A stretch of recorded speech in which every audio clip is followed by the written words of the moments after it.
মা আমি নলবাৰীলৈ যামে মা আমি গৰুটোক যামে বায়ু পানী সেৱন কৰি কোনে তাৰ বোকা পানী গছকি আছে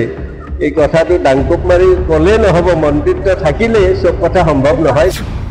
ধুৰন্ধৰ মিছলীয়া মুখ্যমন্ত্ৰীগৰাকীৰ সতীৰ্থক ৰক্ষণাবেক্ষণ দিয়াৰ কাৰণেহে তেওঁ যত্ন কৰে বিষয়টোৰ উচিত তদন্তৰ কথা কেতিয়াও নহ'ব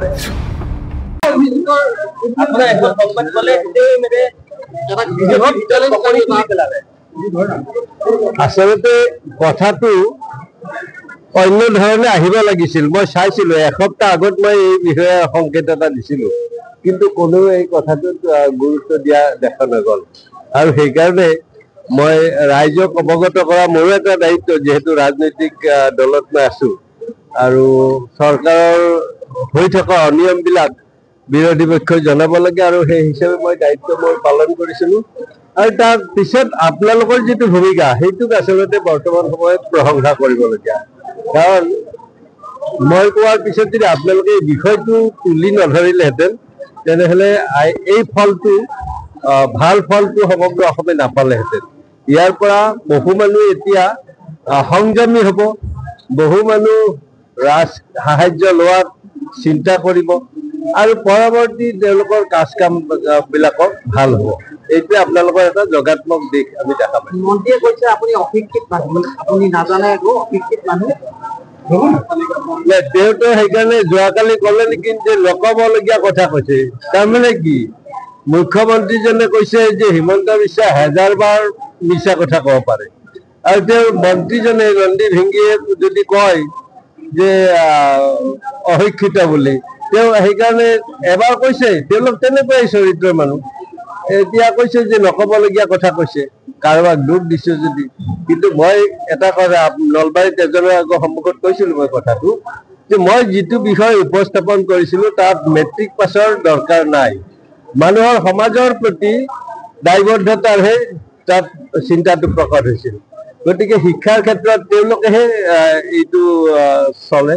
কিন্তু কালি মই দেখিলো মোবাইলতে দেখিছো তেওঁ কিমান শিক্ষিত সেই কথাটো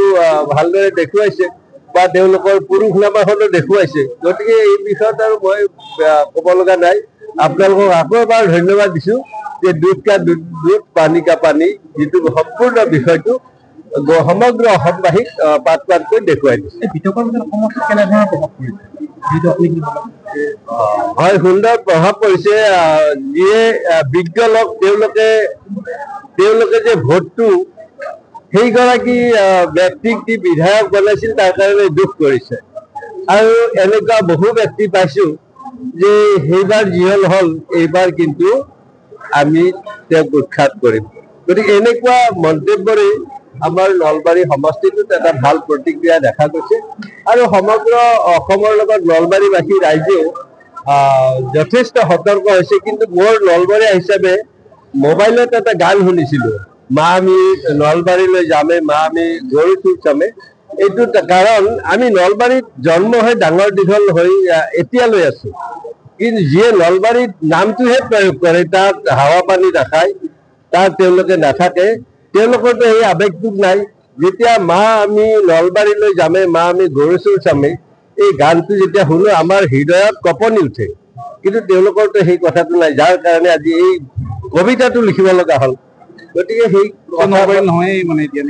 নলবাৰী কোনো নামটোহে ব্যৱহাৰ কৰি আছে এই পুৰুষনামাটো দেখিছেই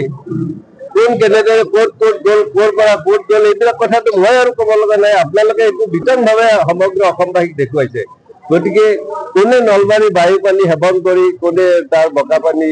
গছকি আছে এই কথাটো ডাংকুপ মাৰি ক'লে নহ'ব মন্ত্ৰীত্ব থাকিলে চব কথা সম্ভৱ নহয় ৰাইজেও সেইটো এতিয়া দেখুৱাই দিছে গতিকে এই বিষয়ত আৰু মোৰ বিশেষ ক'বলগীয়া কি হ'ব আপোনালোকে ধৰি উলিয়াই গোটেই প্ৰসংগটো বাহিৰলৈ আহিল তাৰপিছতো কিন্তু তেওঁ ক'ৰবাত আচলতে মুখ্যমন্ত্ৰীগৰাকীয়ে কৰিব লাগিছিল ইয়াৰ এটা তদন্ত কিন্তু মই কওঁ যে ধুৰন্ধৰ মিছলীয়া মুখ্যমন্ত্ৰীগৰাকী তেওঁৰ সতীৰ্থক ৰক্ষণাবেক্ষণ দিয়াৰ কাৰণেহে তেওঁ যত্ন কৰে বিষয়টোৰ উচিত তদন্তৰ কথা কেতিয়াও নহ'ব এইটো এটা লজ্জাজনক কথা হৈছে বুলি আমি ভাবিছো গতিকে ইয়াৰ বিচাৰো জনসাধাৰণে নিশ্চয় কৰিব